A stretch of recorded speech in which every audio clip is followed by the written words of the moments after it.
Welcome to Keep It Clean for Happier You. I'm your host, Nikki Tamboulidis. Together with my guests, we will help you reclaim your space at home. Yes, you can. We're here to help. Stay with us. So happy you could join us today at Keep It Clean for Happier You. I'm your host, Nikki. What are we talking about? A very important topic for all of us, how to save money and reduce waste. We continue our conversation with Fred Miers, the owner of Simple Bottle Return, a 68,000 square feet facility at 1100 Boston Avenue in Bridgeport, Connecticut. Everybody is welcome with their returns. Welcome, Fred, and thank you for your time. So many questions, so little time. Let's start.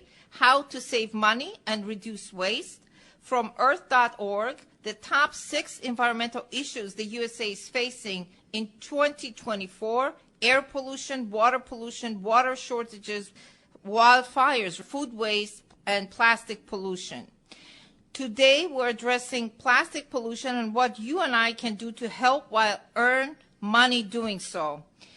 A few facts. Congressionally mandated report released in late 2021 described the U.S. as the leading country for plastic waste generation. The analysis found the U.S. produces more plastic waste than any other nation, equivalent to about 42 million metric tons every year, which amounts to 287 pounds per person, which from that amount, 2/3 are short-lived, destined for disposal. To help us here with solutions is our guest. I'm so excited to have Fred Miers with us to help us with the Simple Bottle Return Center in Bridgeport, Connecticut. And Fred, welcome. I'm so happy you're here with us. He started his recycling plastic bottles at 15, even recruited his retired father to help him. Since then, he worked tirelessly to build the largest bottle and can return center here in Connecticut. And also, I see here that you also manage the material recycling facility in Greensboro, North Carolina, and you participated to modernize the Connecticut bottle law. At your facility, you have an advanced counting system enabling to count nearly 700 containers per minute. And as of January 2024, Connecticut, you helped increase the refund value of all deposit containers from 5 to 10 cents. Also, for your convenience, at Simple Bottle Return Recycling in Bridgeport, Connecticut, simplified in that you don't have to separate your cans from your bottles. And I have so many questions for Fred. Welcome, Fred. Welcome. Sounds like you have it all summed up for me. You really don't need me. No, I do need you. So this is my first question for you, Fred. You worked diligently to help pass Connecticut's first recycling law, the bottle bill, in Stratford. Over the years, you participated in lobbying state lawmakers to modernize the Connecticut bottle law. Thank you for all your efforts. Can you talk further about it? Like, what is exactly a bottle law and future challenges? Wow. When we lobbied for the state legislations to consider a bill, it has to go through the proper procedures through the Environment Committee, then brought to a vote through the House, go through the Senate, as well as signed by the governor. Without those 3 processes, the bill would not be modernized like it is today. What we pushed for, a lot of efforts. Yeah, what we pushed for back in the day was lobbying. The bottle bill has been around since 1980, and the bottle bill has not had any kind of attention brought to it in over 40 years. Or modernized. Yeah. We've been whatever I did back in 1980. Today, back in it's obsolete, you think? It was very much obsolete. Yes. We were working on. I made the same money back in 1980 as I did in 2020. Oh wow! So the reason why most throughout the state of Connecticut there was very little bottle return centers available to the public because we just couldn't afford to make any money unless the bottle bill was modernized in and many updated for today's economy and cost of living. Exactly. So what we pushed for was an increase in the handling fee, which is what we work off here. increase the amount of containers put into the bottle bill, and then we push for getting the deposit raised from 5 to 10 cents to try to give a higher incentive for the public to participate in the bottle law to return the bottles and cans instead of discarding them. Any future challenges that you can see with the bottle law, or you're all good for now? The future challenges is if it's neglected for another 40 years and it stays the same, where we'll run into the same issues down the road. So it'll have to be revisited, hopefully every 5 years, that they can consider the cost of living increases and updating it. Yes. Another question, why folks should be motivated to recycle plastic bottles and cans? You already mentioned the motivation of money. Any other motivation you can see for the environment? The type of commodities that are in the bottle bill, the plastic that we mainly deal with is PET products, which is highly sought after. It can be reused for many different products, from making new clothing, for instance, shirts, pants, making carpeting. Plastic could be used in many abundant... I bought jeans, actually. I just hate to say this, that they're made out of plastics. They say 6 bottles of plastic were used to make those jeans. Correct. Whenever you see anything on a label Fred, that says polymer on the label, that's made from a plastic bottle. You gave us a tour of the facility. I was going to ask you, what is the process of recycling at your center? What makes you unique? And I think I'm going to leave it to you to answer what makes you unique from other facilities. I think the uniqueness that we have is that we are customer driven. We try to service the public to make their experience of returning bottles and cans as simple as possible. And fast, no? And because fast. You guys move fast. We move real fast. We make it to the point where there's no real effort from the homeowner to bring it from their home to our location. Once they bring it to our location, they bring it inside, dump it onto our screening tables, and we do the rest. It's that simple. I just wanted to mention that Fred Miers, we're talking with the simple bottle return in Bridgeport, Connecticut, that he has put tents for people. So, and this, a client mentioned that, not Fred, that he's so thoughtful that he put tents out for people so from the heat, they don't get like a heat stroke or something. Because we had a couple of weeks now that it's been a little over 100 degrees, or close to 100 degrees, that we felt it necessary for not only for giving them shade, in the event of it rains as well. We wanted to make sure there was somewhere that they can run to get some type of cover. So what makes you unique is, one of the things I notice is that you can combine the plastic bottles with the cans, and people do not have to separate them. And that's a new process we came up with to make it even simpler for the public, that they don't have to separate their cans from their plastic, from their glass, that it all can be combined into one bag now and dumped onto our screening tables. When you gave us the tour, Fred, we both with my producer, we noticed that you have such efficiency, and you have people separating it manually to make sure that everything goes back, because you have companies that they take it back, their product back, their Correct. Cans, their bottles, their plastic bottles. I'm going to mention this again because I'm guilty as charged that often I remove the labels because thinking that is not something that you can recycle if the label is there. But that's a no. That is a no. Because of the process. When you want to recycle, it's best to take off a label off of certain products. Yes. But in my industry, we need to identify those products that you're because bringing they're me. going to The manufacturer or the Yes, distributor yes. if I don't have a label and to identify that product, I cannot buy it. So missing labels are no good. Flattened containers are no good. Because most of the chain stores that you return bottles and cans, those machines will read the barcode, then flatten the container. Once it's flattened, that means the refund has already been given back to the consumer. So if they bring it to me, that's called double redemption. I cannot buy it again because those companies will not buy it from me. And also out of state. You don't accept out of state, and you can identify it. There are certain states that do not have a bottle bill. I'm going to use New Jersey, Pennsylvania, Rhode Island. Those states, without a a deposit law, they don't have the same labeling as they do in the other bottle bill states. So if they venture from those locations into Connecticut, we can identify them, and we just can't buy them. The companies that we sell them to see those products in their bags, they will refuse the bags.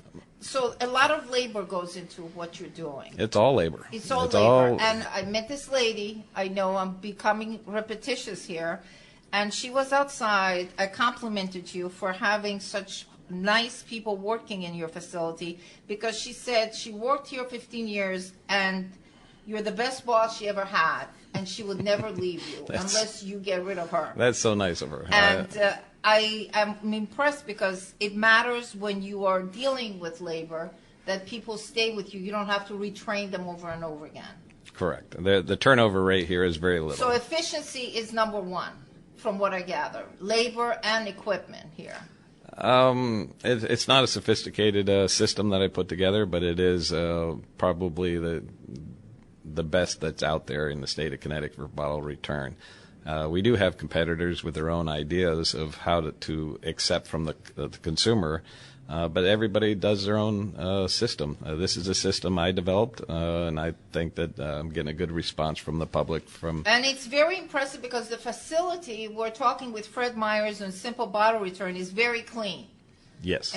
And nobody wants to return bottles and cans to a dirty facility. And it's very quick. So you have efficiency, you have cleanliness, a lot of good things working for you. You're listening to Keep It Clean for Happier You podcast. To listen anytime, go to dirtdirtgoaway.com. Also, you can live stream online at radio1400.am every Saturday. We're talking to Fred Miers from Simple Bottle Return. Can you talk about ways people, and this is like your help, being a professional, doing this since you were 15 years old, ways people can make recycling easier at home or at the office, because you do deal with businesses also and residential, or just residential? No, we deal with anybody who generates bottles and cans. Could be hospitals, could be office parks, could be stadiums, coliseums. The list is endless. It could be restaurants. Yes. and bars. Everybody who generates a beverage, if it's a beer bottle, a water bottle, or a soda bottle, has a deposit on it. And if it has a deposit on it, instead of throwing it away, there are ways to organize yourself so that you can collect those bottles and return them to a facility like mine that would be happy to buy as many as you want to generate. Now, there's no limit to the amount that you can bring to me. I don't care if it's 20 bottles or 40,000 bottles. It doesn't matter to me. As long as you bring them to me, I'll do my best to service you the best way we can to get you in and out as quickly as possible. When we did the tour, you showed us you have a whole segment with nonprofits. Yes. Many nonprofits collect bottles. Do you have special programs to accommodate them? And you briefly mentioned something to us, and you showed us that you have numbers. The bays that we have Yes. designated for fundraisers are yeah. numbered so that we can identify when we process that material, we have that number associated with a particular organization. Yes. If it's a high school band or if it's a Girl Scouts, it really doesn't matter to us who it is, but when they bring it in, we assign a number to them, and then once that containers are counted, we give that organization a call to either come and collect their monies, or we'll mail them a check to them. So, Fred, you actually, people that they're interested in donating, let's say, to the Girl Scouts or to the Boy Scouts or to any nonprofit, they can just bring the bottles to you instead of bringing it to the nonprofit. We don't. And then nonprofit sends it to you, brings it to you. We don't designate areas where people can come in and say, I want this monies to go to a certain cause. Yes. They do that all on their own. I'm just a source that you can bring the bottles to in a. So you're just giving them the check. Giving them the check. The money. Once we're done counting all their containers. And they can yes. But you're aware of that they are nonprofit, and you have a Correct. designated area for them. Correct. Most companies will, or organizations will give me a call and say, hey, we would like to do a can and bottle drive on the first Saturday of every month. So that's 12 can drives throughout the month. And if that organization shows up at that particular location with all their advertising saying, hey, we're doing this fundraising for, could be uniforms, could be instruments, teams, whatever, they go for whatever they're trying to raise money for, they need to portray that to the public to let them know we're out here doing this for a particular cause. And when they do the can drives, once their can drives are done, they have a pickup agent that will pick that material up and bring it to my location to drop it off, or they'll bring it themselves. So you're making it easier for them to do this because this is accommodating them. Right. Just drop it. It's a drop-off place. It's a drop-off place. So most can drives will be about a 3 to 4 hour period at a particular location, and in that period of time, they can generate up to, I'm going to say, $300 to $800 worth of bottles and cans. Now, no. $300 to $800 on average. Oh my now, God, this is wonderful. Are you going to go to a store and feed a machine one by one, or that? Or are you going to bring it to a source like me that can accommodate high volume accounting for them? So we'll count it up for them and get them the money as quickly as possible. We're talking to Fred Miers from Simple Bottle Return, and I need you to give us a few samples of recycling into your daily routine for the listeners, how they can make it simple. Any thoughts on separating their waste more efficiently? Because you certainly have efficiency in your company. Correct. When you get into recycling, everything that I touch is 100% recycled. It's the glass, the plastic, the aluminum. Once it's brought to my location, it's 100% recycled. Now, we don't get into paper. We don't get into all the different size of office, I want to say office paper. You get into different type of plastics. We're focused on beverage containers only at this location. So if you're at your home and you want to do the proper recycling, the city will provide you with a curbside recycling bin. Yes. You got your residue garbage bin, and then you have your bottle bill bin. Do you find that people have to rinse their cans or their beer cans or anything with a beverage, or it's okay if they don't? That would be lovely if they did. But does it happen all the time? No. We get a lot of people that are professionals out there that actually comb the streets, and when they're picking them up off the streets, they're not going to have a ability to rinse them out. We will accept things to a certain point. But when we get to the point where we cannot even touch the stuff because of either what's contained, contaminated with food, yes. Whatever the issues are, we prefer clean products when they bring it to us. Occasionally we get people who comb the beach. The beach is going to get sand all over the cans. You can't get the sand off, but yet those are the type of things that we run into.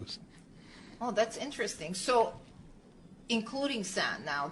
Sand is a part of the issues. It's not a bad issue, but it's still contaminated in that sense. It's kind of dirty. So if people can clean and rinse out their bottles and cans, boy, that would be an amazing world that we live in. What is your policy, Fred, on handling issues with people bringing, let's say, food contaminated cans or bottles? Once they bring it in and it has any kind of discarded residue that doesn't belong in the bags, we actually have the public right there, right next to us, and they pull it out themselves. We will not touch their garbage. So if there's any kind of stuff that doesn't belong there, the person bringing me bottles are there to clean that stuff right up. So whoever's listening, you rinse your stuff, you're going to have to pick it up. And pick them out yourself. And then there are some occasions where we outright refuse the bottles because they're just unacceptable. So they have to take them all out. Then we have to wash down the whole area that we were before the next customer comes in, because it's not appropriate to have the next customer come in and have to deal with the smell, the dirtiness, and so things like that. We prefer cleanliness.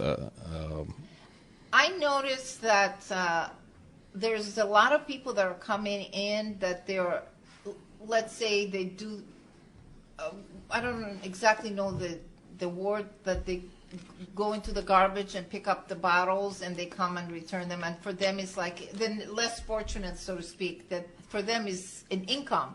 Yes. And you're actually providing this service to people that they need it, instead of sitting in the back of a supermarket and trying can by can in a dirty environment. They can come here, which is clean, and they can return their bottles or their cans to you, which it's impressive. Thank you. I always feel that if there's a will, there's a way. And if the person doesn't want to sit home and ask for handouts, that there's a ability to go out and find a way to earn an extra income. And if it's bottle collection, why not? Why not? It's available out there to everybody. Now, what is, in your opinion, Fred? We're talking with Fred Miers from this Simple Bottle Return in Bridgeport, Connecticut. What's the impact of plastic bottle recycling, facts and figures, environmental benefits, impact on marine life, how we can educate the consumer to change behavior, besides the fact that I know that we talked earlier that it's motivating them to return the bottles and the cans for the 10 cents. For the 10 cents. Yes. When you get into specifics like that, yes. You're getting into a whole different conversation. Exactly. Based on why would they say bottled water is a contaminant to marine life? Yes, yes. Marine life, if somebody discards that bottle of water, it's a very dense plastic, and that plastic does not float. It sinks. So if that material ends up on the ocean floors, that's where your marine lives are affected by the bottle bill material. But if you get into something like, let's say, your laundry detergent bottle, which is a high-density polyethylene, that you flake it up or whatever you do, fill it with water, it floats. You cannot get that to sink. So that's material that is easily skimmed off. The bottles themselves, glass bottles, plastic bottles, they sink.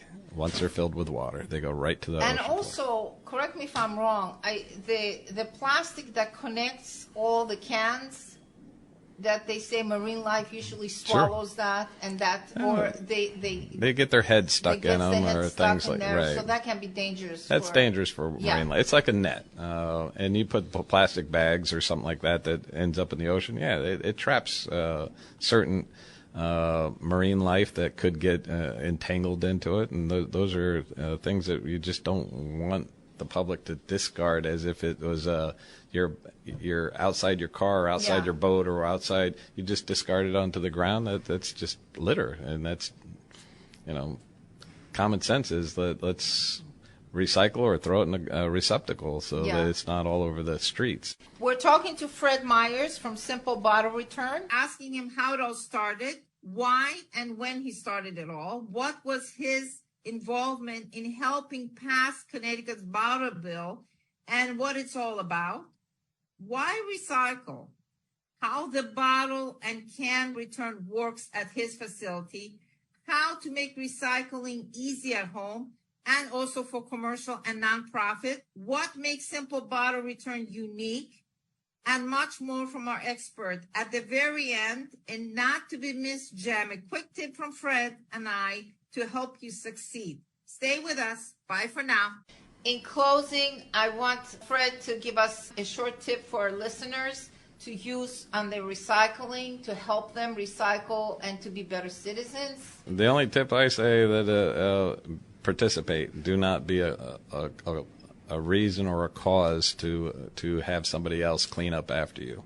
Yeah. That's a good one. That's it. If you turn around and you be responsible for your own your material, then everything will be, just do the right thing. Yeah, and my tip in closing would be make sure you wash, because I'm, after all, in the cleaning business, to wash all the material that before you bring it for recycling, because people are not responsible for your contaminated food or anything else that you're going to bring to the facility, to any facility. We came to the end of the show, working on more at Keep It Clean, like tips and tricks to get you started with clutter and cleaning, how to make every day an Earth Day, how to clean less, my very own 7 in 7, and my quick tip for today and every day, shoes off at the door. Bye for now. Oppa. At Keep It Clean for Happier You, we'd love to hear from you. For your comments and questions, use contact form at dirtsdirtgoaway.com or text Nikki, text only, at 203-581-3446. That's 203-581-3446. We will be here every Saturday. Tune in to Keep It Clean for Happier You podcast. You can live stream online at radio1400.am every Saturday afternoon at 1 p.m. and listen anytime at dirtdirtgoaway.com.